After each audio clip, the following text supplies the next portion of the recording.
नमस्ते बाबु नानीहरू। दशैं हामी नेपालीहरूको घर आँगनमा आइसकेको छ। दशैं नेपालीहरूको सबैभन्दा ठुलो चाड हो। दशैंलाई विजया दशमी पनि भनिन्छ। यो चाडलाई हजारौं वर्ष पहिलेबाट मनाउँदै आएको पाइन्छ। बाबु नानीहरू, दशैं पर्वको बारेमा आज म हजुरहरूलाई एउटा कथा सुनाउँछु ल। ज्ञानी भएर कथा सुन्नुहोस् है त। धेरै वर्ष पहिले नेपाल भन्ने देशमा एउटा महिषासुरको जन्म भयो। ऊ एकदम शक्तिशाली, बलियो र डरलाग्दो राक्षस थियो। महिषासुर यति बलियो थियो कि 10 जना मानिसलाई एकै पटक उचाल्न सक्थ्यो। ऊ आफू धेरै बलियो र शक्तिशाली भएकोमा खुब घमण्ड गर्थ्यो। मानिस र देवी देवताहरूलाई जहिल्यै सताउने, दुःख दिने गर्दथ्यो। उसको नाम सुन्न साथ मानिसहरू डरले लुग काप्थे। ऊ कुनै पनि भगवानसँग डराउँदैन थियो। भगवान शिव, विष्णु, ब्रह्मा सबै भगवानहरू महिषासुरको यस्तो बानी व्यवहारबाट दिक्क भइसक्नु भएको थियो। महिषासुर दिनदिनै झनै शक्तिशाली र राक्षसी हुँदै गएको थियो। राक्षस महिषासुर आफूलाई सर्वशक्तिमान ठान्दै निर्धा मानिसहरू र देवी देवताहरूलाई दुःख दिने, यातना दिने र मार्ने गर्न थाल्यो। अब यसको विनाश गरेर मानिस र देवतालाई बचाउनु पर्छ भनेर माता पार्वतीले सबै देवी देवताको शक्ति जम्मा गरेर दुर्गा भवानीको विशाल रूप धारण गर्नुभयो। अनि उहाँ महिषासुर भन्दा पनि ठुलो र शक्तिशाली बन्नुभयो। उहाँले महिषासुरलाई युद्धका लागि खबर पठाउनु भयो।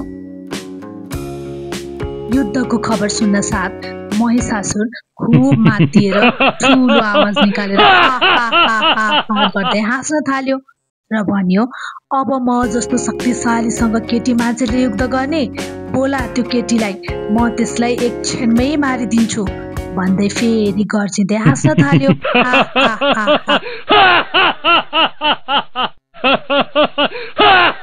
महिषासुरको हाँसो सुनेर दुर्गा भगवान पनि अझ शक्तिशाली बन्नुभयो। अनि सिंहमाथि चढेर खड्ग, चक्र, त्रिशूल, बाण लिएर महिषासुरलाई मारेरै छाड्छु भनेर युद्धमा जानुभयो।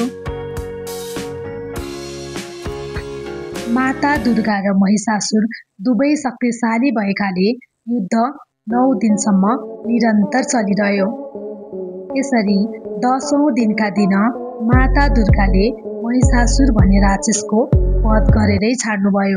यसरी शक्तिशाली राक्षस महिषासुरको वध गरेर देवी देवता र मानिसलाई सुखी बनाउने भगवान दुर्गाको पूजा अर्चना हुन थाल्यो। मानिसहरू घर घरमा दुर्गा भवानीको पूजा गरेर नाच्दै गाउँदै खुसी हुँदै उत्सव मनाउन थाले। आज पनि नेपालमा त्यही दिनको सम्झनामा विजया दशमी मनाइन्छ। दशैं हिन्दू नेपालीहरूको सबैभन्दा ठुलो चाड हो। दशैंलाई असत्यमाथि सत्यको जित भएको, दानव अथवा राक्षसमाथि देवताको जित भएको अवसरका रूपमा मनाइन्छ।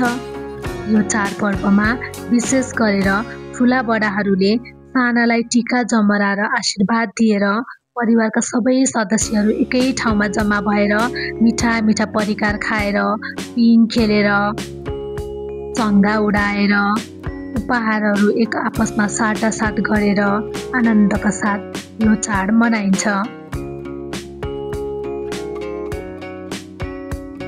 विजया दशमीलाई बडा दशैं पनि भनिन्छ, किनभने यो नेपालीहरूको सबैभन्दा ठुलो चाड हो। पहिलो दिनमा सबैले आफ्नो घर घरमा गहुँ, मकै, जौ जस्ता अनाजहरूबाट जमरा राख्ने काम गरिन्छ। 9 दिनसम्मै जमरा र दुर्गा भवानीको पूजा अर्चना गर्ने गरिन्छ।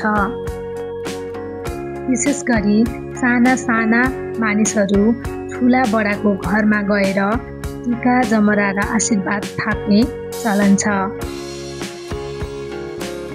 बाबु नानीहरू, हजुरहरू दसैँ के कसरी मनाउने सोचिरहनु भएको छ? हजुरहरूलाई विजया दशमीको धेरै धेरै शुभकामना।